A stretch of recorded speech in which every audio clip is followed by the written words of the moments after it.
Good evening and welcome to Tech Total Access, brought to you by Virginia Tech Television. My name is Michael Alaknowitz, alongside Matt Johnson.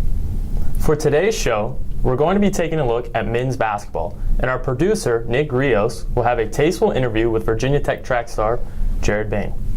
And just in time for Valentine's Day, Virginia Tech senior guard Ty Outlaw was feeling the love from behind the arc when the Hokies faced off against Georgia Tech. It was a second-half comeback that saw multiple Hokies scoring double digits. Reporting from Castle Coliseum, where the Virginia Tech Hokies just beat the Georgia Tech Yellow Jackets 76-68. The Hokies ended a two-game losing streak that saw them going from a top 15 team to one down in the 20s. Senior guard Ty Outlaw led the Hokies with 20 points in the game. After the game, he said he loved playing Georgia Tech because they play zone. Since senior guard Justin Robinson has been inactive with a leg injury, the Hokies are 2-2.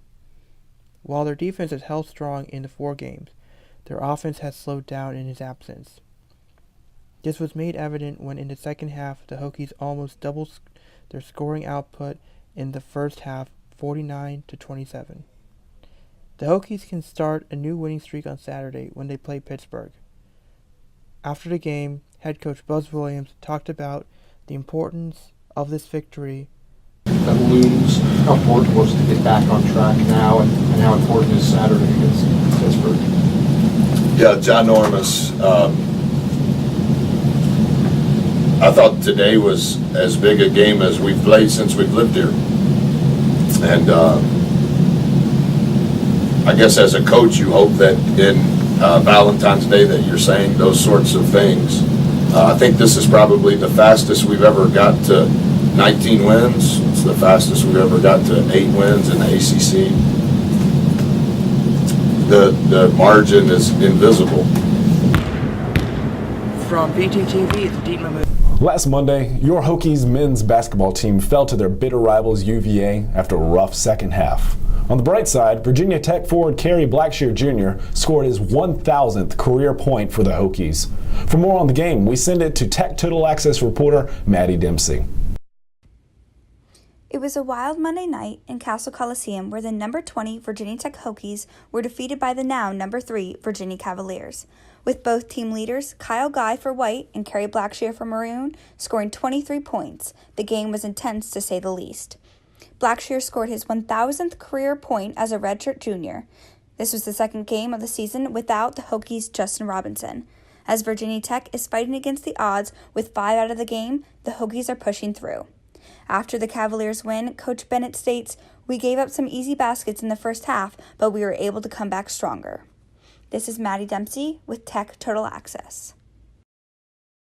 So against the UVA, what I saw was a very good first half when we did a great job of forcing turnovers, which is something that the Cavaliers have not seen a lot of this season. Unfortunately, down the stretch in the second half, we just couldn't hold our own. In the last minute, with 60 seconds left, we were down 10 points. When we faced them earlier this season, we were down 11 points. So closing out games is going to be a big issue, especially without Justin Robinson. Oh yeah, you make a good point. I think a lot of people are going to forget that Justin Robinson was not in this game. The thing that Robinson does well for this Hokies basketball team is he opens the lane, and he gets guys like Ty Outlaw, he gets guys like Kerry Blackshear open shots. And I feel like Nickeil Alexander-Walker and Ahmed Hill, they really feed off of his energy. Robinson, when he's back, will make this Hokie team scary.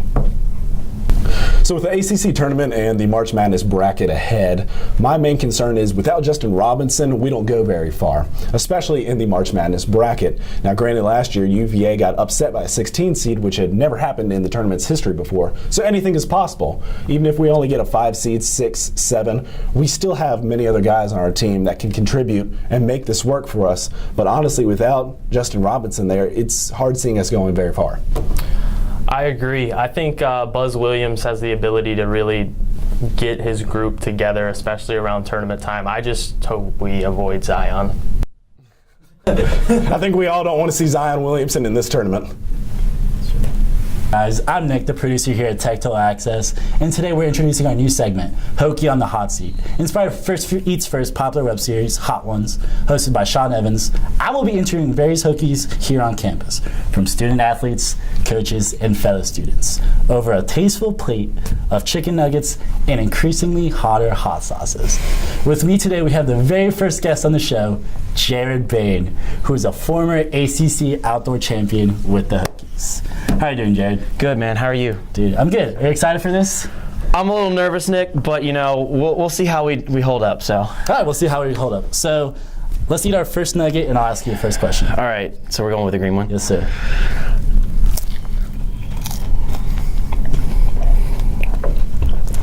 Oh. You already feeling the heat? Mm-hmm. All right. So, first question. You are a member of the 2017 outdoor track and field team that won the ACC championship. What was going on in your mind the entire competition? From going just traveling with the men's and women's teams. You both won it for the first time in school history. What was the team's morale and experience when you guys went through all that? If I believe correctly, this was the Georgia Tech Outdoor one, 2017. Yeah. So. This meet was a really big one because our coaches came into it going, you guys have a legitimate chance to win. We are coming off some injuries. And there was a genuine excitement in the air because the women for the first time were really posed really well, and they looked like they had a legitimate chance, probably a better chance than the guys for the first time in a while. And the morale was high going into it.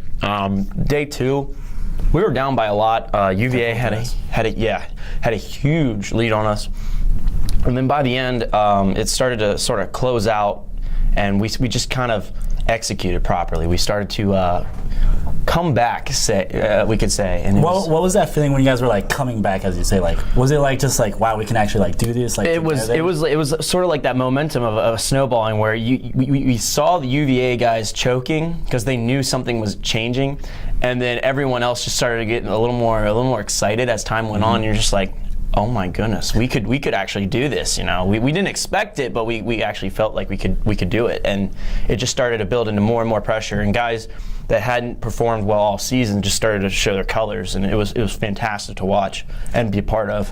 And how did you personally do during that competition? Oh, I didn't do great at the first part. I actually had gotten injured the prior day going into before finals.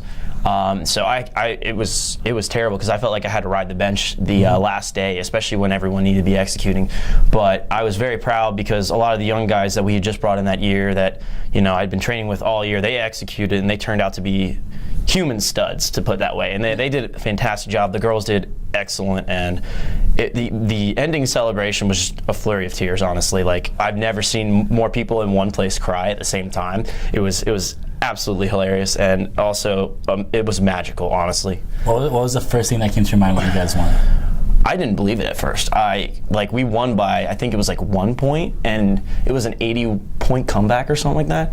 So it was something special for the guys, and the girls who have won. It was a proper send-off for a lot of the women that we had, as well as some of our trainers that were finally moving on and going and doing other different things that later on in the year. So it was really touching, and it was definitely my favorite season of the year because the guys had won twice and the girls won at the very end. So it's amazing. It was something spectacular, honestly. All right, so let's kind of kick up the heat a little bit. Oh, Nick, you're killing me, man. Let's eat the second wing. Get your milk, it's fine. All right, the red one, right? Yes, the red one. All right, 3, 2, 1, go. That's spicy.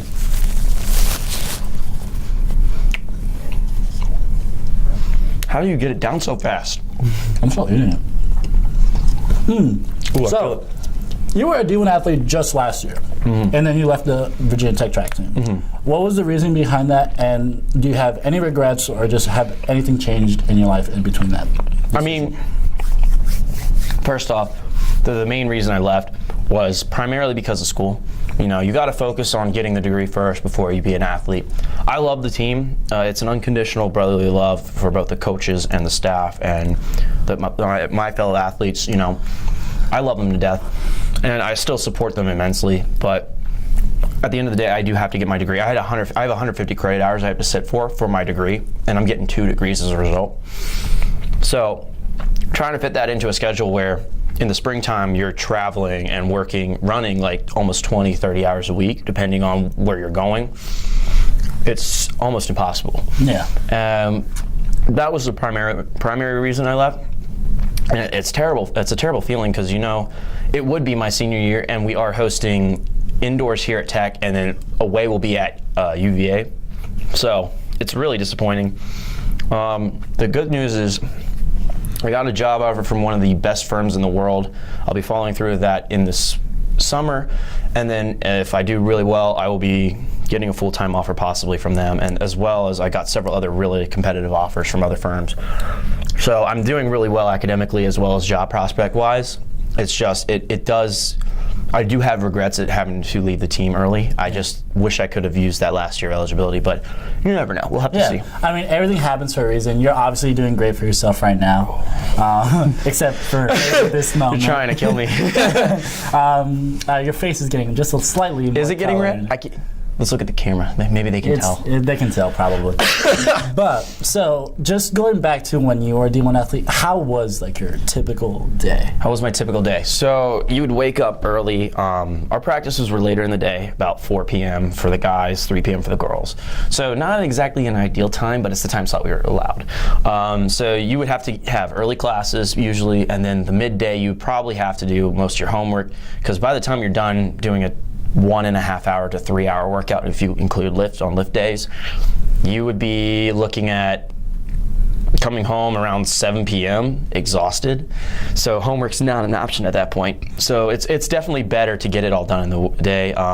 If you factor in my degree, just say accounting, which is average business school kind of stuff, you probably put in about 20 hours a week in homework, because a lot of it's just grinding out readings as well as really long just homework problems. So you add that into whatever your track schedule is, which is about 10 hours in the off season plus maybe study hall or something like that, and maybe volunteering. It's a good 40-hour week for a college person.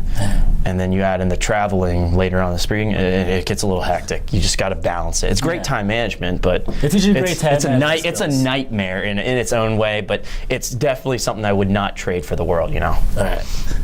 Taking up just slightly more, Jared. All right. This is, what is it? The bomb. The bomb. This is the stuff that when I opened it, she said she could smell it behind the camera. Yes. So. It's very potent. So enjoy. All right. That hooks you immediately. That hooks you quite fast.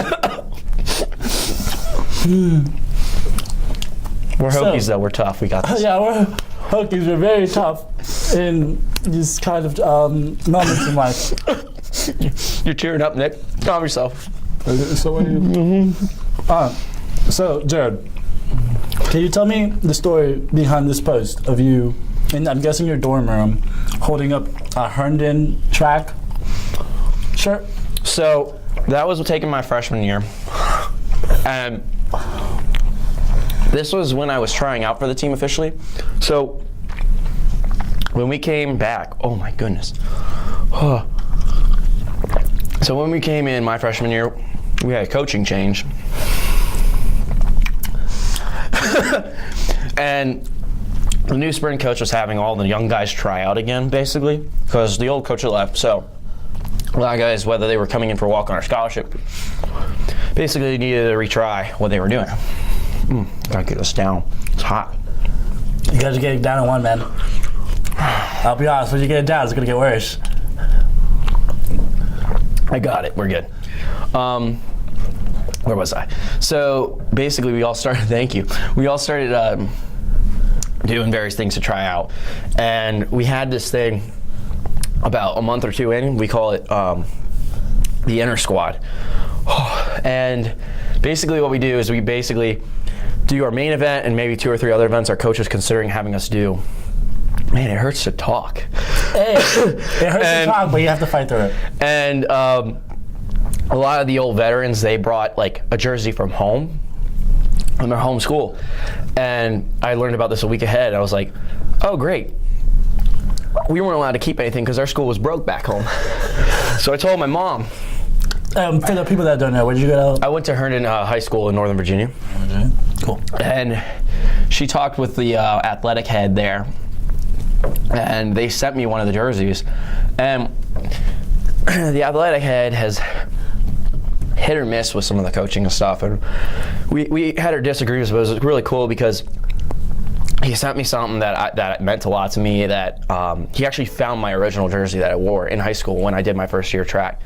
Sent it to me, I wore that to the race, did really well for my first year, especially during the inter squad. And we kind of reconnected on that. It kind of fixed a relationship that was a little rocky when we left, just because of various drama that happened in high school. But all is forgiven. He's a really cool dude, and that was something really special, and it meant a lot to me. It's one of those things where a gesture can mean a lot to a person, and it fixes a lot of things that just have gone wrong in the past. All right. So I see that we're both kind of feeling the heat right now. Nick, so what have you done? Who thought this was a good idea? It was a great idea.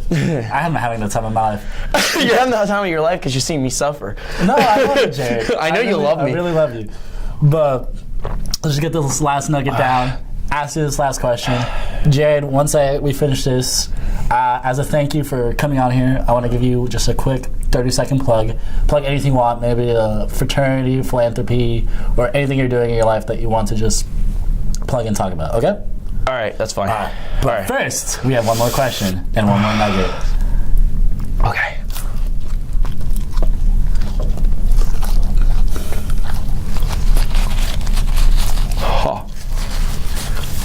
That was enjoyable. Got it. No. I will. 1 second. So you touched on this earlier. You're currently getting a degree in accounting and real estate. Why did you decide to do this, and what is your future goals like with this? I know you already have some jobs with some law firms that you're seeking this summer, but what is the end goal for Jared Bain? So, correction, it's not law firms, it's accounting firms, but at that point they're sort of kind of the same, it feels like. A bunch of corporate stuff. But coming into this summer, I have an internship lined up with one of the big 4 accounting firms. It's going to start hitting up. Oh, you killed that. Yeah, I'm not going to lie, it's hot. Careful with your eyes. We're not putting it in the eyes. I believe I'm not going to do that. I'm not that dumb yet. But we're so this summer we're going to be doing an internship with one of the big 4, and that's really cool. I'll be shipped out to Dallas for a week, and then after that 7 weeks in DC. If it does all goes well, it leads into a job opportunity, and that'll probably be what I want to do for the next five years at least. Working in DC on various things for accounting, and then after that, sort of want to move into more real estate kind of stuff. My dad's kind of into real estate, and he does a variety of different things, working with smaller companies and setting up minor deals and stuff. It's a lot more. It's a lot more risk, but once you've paid off your debts and all that, it's not too bad. And it's more sociable job. I enjoy going out and socializing and talking, meeting new people, shaking hands. And in the back of my mind, it's better than crunching numbers. Yeah. 24/7. But that would be more of a long-term goal. Maybe own my own business, employ some friends, something like that. Something very simple. So that's sort of why I did the accounting and real estate degree, and so that way I do something that will help pay the bills up until a point, and then after that move into something I want to do probably with the rest of my life. Awesome. Well, again, Jared, thank you for the interview. I'm glad you're still alive and you're still in good health. Yeah, I thought it would be honestly worse. I thought I'd be sitting up here like perspiring and like crying. You can still close. You can take a shot of this if you want. No, you do it. No, you're the smart one. I'm okay. You're the sharpest one. I'm okay here. But like I said, take a 30-second plug. Plug whatever you want or whatever you're doing. It's all you. Shout out to the Virginia Tech track and field team for giving me one of the best opportunities in my life and giving me such a great experience. I will never forget that. Shout out to Sigma Tau Gamma for bringing me here, and the brothers and the news crew for filming this. And also shout out to their philanthropy, which is the Special Olympics. They'll be doing that soon, and support them. Awesome. Thank you, Jared. Of course. Thanks, Nick. I appreciate it. This Saturday, Michael Vick will be the keynote speaker at the 4th annual Uplifting Black Men Conference. The conference will start at 8:30 a.m. at the Inn at Virginia Tech. And thank you for watching. Make sure to tune in to always stay up to date on all Hokie sports. Remember to follow us on Instagram at VTTV33. Good night.